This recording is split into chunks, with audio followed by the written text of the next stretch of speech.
ఇది మానసిక వైకల్యం ఒకరోజు వచ్చేది కాదు, మనము పెంచి పోషించేది.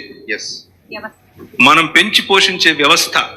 మీ పిల్లలకు మీరు ఇది చెప్పకపోతే, ఆడపిల్లలకు ఇది చెప్పకపోతే, ఇది ట్రైనింగ్ చేయకపోతే, మా అన్నే కదా, మా బావే కదా, మా మావే కదా, మా చిన్నాన్నే కదా అని వాళ్ళకి తెలీదు. వాళ్ళకు తెలియకుండా అవతలి వాడికి చోటిస్తారు.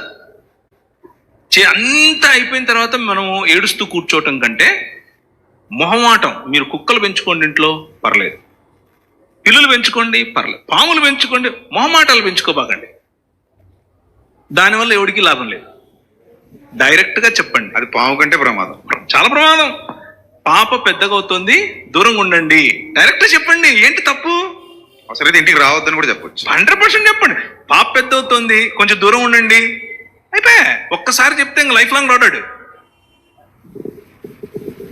Be straightforward. ఈ విషయంలో స్త్రీకి హక్కు ఇచ్చే బాధ్యత మంది, పురుషులది. ఒకవేళ మీ భార్య చెప్పలేకపోతుంటే మీరు చెప్పండి, ఒరే పాప పెద్ద అవుతుందిరా, దూరం ఉండరా, బుద్ధి లేనోడా, డైరెక్ట్ చెప్పండి. ఏం తప్పులేదు. This is how you should deal with such things, right?